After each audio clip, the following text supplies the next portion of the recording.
Chapter 2.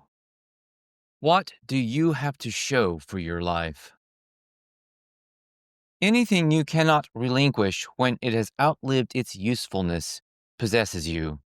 And in this materialistic age, a great many of us are possessed by our possessions. Peace Pilgrim. Complexity is the simplicity killer. Are you one of those people who crave to drink so deeply of life, to suck all its marrow out, to use Thoreau's mouth-watering phrasing, that you run around like a headless chicken dying of thirst in a spiritual desert? Are you aware of the energetic nature of all you choose to experience? How it impacts you and daily shapes the course of your life? Or do you feel that someone or something else is secretly directing you, perhaps even covertly draining your vital force? There are many pandemics in today's world, some less purely imaginary than others. And of these, the pathological need for ever increasing complexity nears the top of the list. Are apps here to make life simpler or more complicated? Are you working remotely or being worked remotely? Who's in control here? You or forces seemingly beyond your control? Fear is the mind killer, Frank Herbert famously wrote in Dune. He might also have truthfully stated that complexity is the simplicity killer, which is a crying shame because simplicity, absent any other changes in our way of life, can be a bona fide lucky charm for longevity and good health. Contrary to the indoctrinated notion that reducing existence to the essentials is for halfwits and losers in this golden age of technological progress, simplicity isn't simplistic, or at least it doesn't have to be. Simplicity can be a sophisticated lifestyle choice, the result of a decision to turn on, tune in, drop out. This famous turn of phrase by Harvard psychologist and countercultural icon Timothy Leary, called by President Richard Nixon the most dangerous man in America for his advocacy of psychedelics, infamously reimagined Thoreau's comparatively domesticated meme of marching to the beat of one's own drummer. In one form or another, whether approached conservatively or with a more radical edge, simplicity is non-negotiable. It's basically a requirement for those desiring to undertake the inner hero's journey of shadow work in order to move beyond the mimetic mind control of the dragon into the limitless creative possibilities of the dark sea of awareness. Think about it. How can you expect to go in where thorough and lasting change can only happen if you're always busy chasing loose and fake change outside yourself in the quote unquote real world? My advice may seem like tough love, but the only solution I can see is to stop making your life so bustling and Byzantine, so frantic and fragmented. Find time as often as possible to simply stop everything. By doing so on a regular basis, you might even be able to stop the world, to borrow a well-known concept from Carlos Castaneda, in order to perceive the true quantum reality behind physical reality directly. In terms of shamanic or alchemical transformation, if you're always obsessed about something out there, you'll never become anything in there where it actually counts. As for getting out of here alive, when you're up to your eyeballs following the dragon's breadcrumb trail of empty distractions, forget it. The road less traveled. You know you've lost your simplicity when you've found your busyness. A packed schedule is a telltale sign of decenteredness. If you're always having to squeeze people in, you'll be hard-pressed to get out of the kiddie pool of this construct and enter the deeper waters of the dark sea of awareness.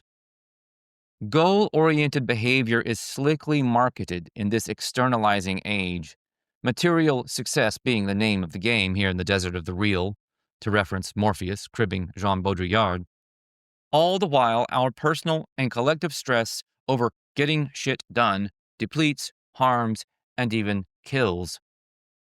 But some individuals, in the true sense of having individuated, have learned to live magnificently without chasing the socially imposed carrot of riches and rewards with all of its collateral damage. These people made a conscious decision to take the road less traveled, to borrow a beloved phrase from the poetry of Robert Frost. And they provided much slow food for thought for those of us likewise in the process of ditching the fast food mentality of contemporary culture. Born Mildred Lisette Norman, and later adopting her famous moniker, Peace Pilgrim grew out of her early flapper phase of frenetic social engagement to become a well-known American spiritual teacher and peace activist. The first woman to walk the full length of the Appalachian Trail in a single season, by 1964, carrying only a toothbrush, comb, pen, and map, she had walked 25,000 miles to bring attention to, among other things, the lost, life-giving art of simplicity in a world dying, figuratively and literally, of over-complexity. By today's social media enforced standards, she might easily be considered a simpleton. Yet how many of those sitting comfortably in virtual judgment could or would live such a meaningful and memorable life replete with genuine challenges, large and small? Indeed, how many of those all too happy to judge simpletons today could even comprehend that intentional simplicity might be a far more satisfying and enriching lifestyle than their own frenzied, narcissistic pursuit of satisfaction and wealth? Let me be clear that I'm not judging desire per se. One's motivation to live simply is itself a form of desire. We can't escape desire, nor should we try to, in my opinion. But I do wish to point out that desire, like a laser on a swivel, can be redirected from the outside to the inside, with astonishing results of a magical nature when focused on healing, transformation, and transcendence. Thoreau less traveled. On the subject of excelling in the unbridled territory surrounding the cozy confines of the norm, the famous transcendentalist stands out as another titanic American simpleton who pairs well with Peace Pilgrim. Many literary scholars and historians consider Thoreau to be one of America's greatest philosophers, if not writers. So I take what he had to say on one of his favorite subjects, the importance of simplicity, which to him was like the salt of the earth, with more than a grain of salt. I went to the woods because I wished to live deliberately, he wrote in one of the most iconic passages in Western literature. To front only the essential facts of life, and see if I could not learn what it had to teach, and not, when I came to die, discover that I had not lived. He continued, I did not wish to live what was not life. Living is so dear. Nor did I wish to practice resignation unless it was quite necessary. I wanted to live deep and suck out all the marrow of life, to live so sturdily and Spartan-like as to put to rout all that was not life, to cut a broad swath and shave close, to drive life into a corner and reduce it to its lowest terms. How many in our busy, complex, mostly online world would or could write, much less undertake, such a meaningful passage? How many of those running around today with their heads on fire could even contemplate such thoughts? Thoreau is, in his own inimitable way, describing his personal hero's journey beyond the illusions and distractions of this construct. His aim is to reduce life to its essential ingredients in order to study them not just artistically, but also, there's not a better word for it, scientifically. He definitely put his money, what little he had or needed, where his mouth was, avoiding the pitfalls of a controlling career and others' onerous expectations, and whittling away non-essentials until he could live comfortably by working only a day a week.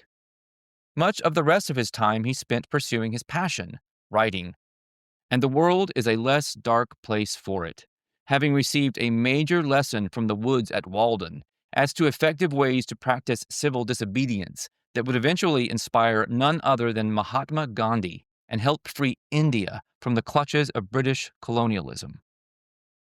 Questions worth asking yourself.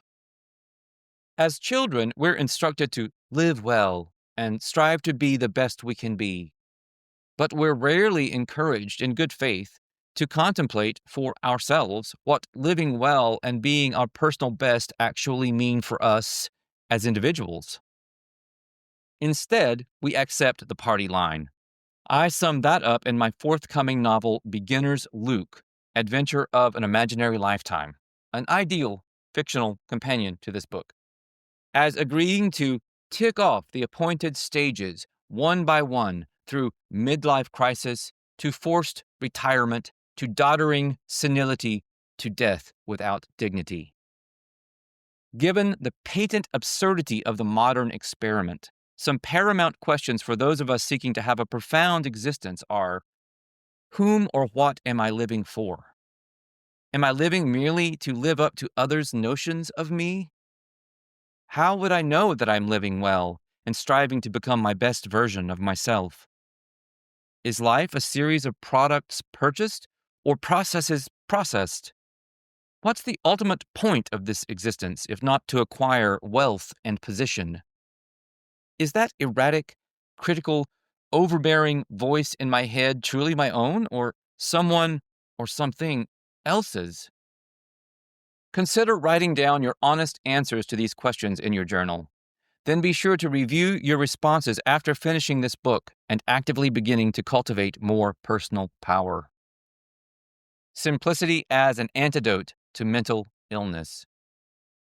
Looking back on your way of thinking prior to starting this challenging but rewarding journey of increasing your personal power and integrating more and more parts of your total self, you may be surprised at the changes in your perspective.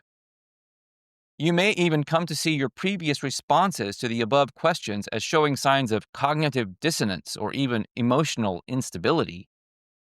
Mental illness is an underreported epidemic today, as social media addiction and less than optimal mental states quietly go hand in hand. The bad news is that the obsession with social media is almost certainly producing unhealthy side effects, wrote Zaman Zahariades in Digital-detox. Scientists have discovered that constant exposure to websites like Facebook and Twitter can alter the brain, affecting the ability to process emotions. It can also lead to restlessness, negative self-image, a decline in happiness, and in extreme cases, depression. Clearly, despite the oft-repeated propaganda soundbite that technology is here to make life easier, the increasing complexity of the modern world isn't doing many people a lot of favors. Can you envision yourself as someone living simply, modestly, outside the spotlight of your own ego?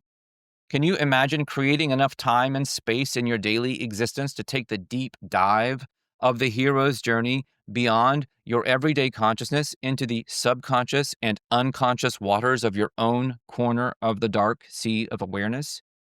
If so, how does what you see in your mind's eye make you feel? I am convinced, wrote Thoreau, both by faith and experience, that to maintain one's self on this earth is not a hardship but a pastime, if we will live simply and wisely. Instead, so many of us run the rat race, spin on the hamster wheel, jog on the treadmill, stumble lost through the bewildering funhouse of this clown show of a world. Compared to a life lived with deliberate simplicity, how successful does that sound? Just because your chains are only in your mind doesn't make them less binding. Free your mind is more than a proverbial movie line. It's urgent advice to those shackled to complexity here in the Matrix. If we opt, over and over, to surrender our valuable energy and time to people and things that hold no real value, and worse, separate us from the people and things that do, the joke's on us, and we have only ourselves to blame. Time exists until it doesn't. Here today, gone tomorrow. What will you say when the grim reaper suddenly appears and asks, "What do you have to show for your life?" In a world of many time consuming pursuits, most utterly inane, and many major drags on our creative potential, if your answer is not much, it's at least worth considering that you've spent your time wisely.